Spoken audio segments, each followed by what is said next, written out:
Tu dois être une femme de foi et une guerrière dans la prière. En tant que telle, tu dois être une mère influente.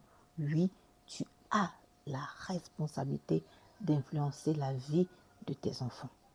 On n'influence pas à partir de ce qu'on a, mais on influence à partir de ce qu'on est. Qu'est-ce que tu es? Dans la question qu'est-ce que tu es, je te parle de ton identité. Je te parle de tes principes.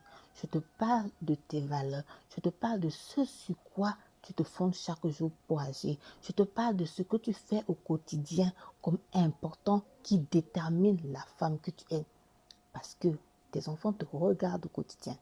Ils vont regarder l'enseignement que tu dois leur apporter, non pas à partir de ce que tu vas leur dire, mais à partir de ce qu'ils vont voir leur mère faire, mais à partir de comment ils vont voir leur mère se comporter, mais à partir de comment ils vont voir leur mère au quotidien faire des choix, poser des actions. Ils vont comprendre que ça, c'est important pour notre mère et nous devons faire attention.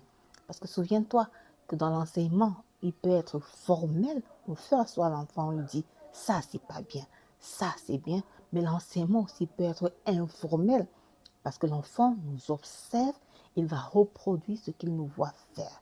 Si tu es une mère pour qui la parole de Dieu est importante, tes enfants vont souvent te voir prendre du temps pour lire la Bible et comprendre que Dieu est important.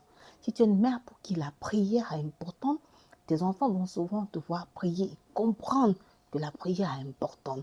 Si tu es une mère qui craint Dieu dans tes actions, dans tes paroles, tes enfants vont comprendre que Dieu est important. Dans cette société corrompue au niveau des valeurs et des croyances, en tant que mère, tu as la responsabilité, j'ai et nous avons la responsabilité de veiller sur l'enseignement que nous devons communiquer à nos enfants au quotidien. Souviens-toi de ce passage qui dit, fils, écoute l'instruction de ton père et ne rejette pas l'enseignement de ta mère. Mais pour que l'enfant ne rejette pas l'enseignement de la mère, il faut que la mère ait donné l'enseignement. Il faut qu'elle ait donné, qu'elle ait insisté, qu'elle ne se soit pas du tout lassée. Ce passage, tu peux le trouver dans Proverbe 1 au verset 8. En tant que mère, influence tes enfants par ce que tu es. Ce n'est pas ton argent qui va influencer tes enfants.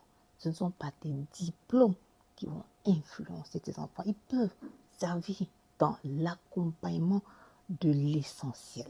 Parce que la véritable influence est d'abord spirituelle. Tu gagnes ton enfant quand tu parviens à influencer ton enfant sur le plan spirituel. Et ou alors la meilleure manière d'influencer son enfant, c'est de l'attirer au Seigneur Jésus.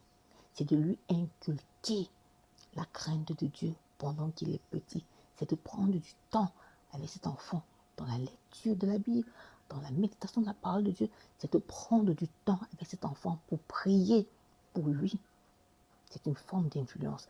Prier avec lui ou avec eux, c'est une forme d'influence. Et ça, merde, tu dois pouvoir le faire. Parce que oui, si tu ne le fais pas, la société, elle, va influencer ton enfant à cause aussi des valeurs que tu sais qu'elle a, qui sont très malsaines et même dangereuses pour le bien-être spirituel, mental, moral et émotionnel de ton enfant. Enseigne ton enfant, mais enseigne surtout à ton enfant la crainte de Dieu. Cette crainte de Dieu qui est le commencement de la sagesse.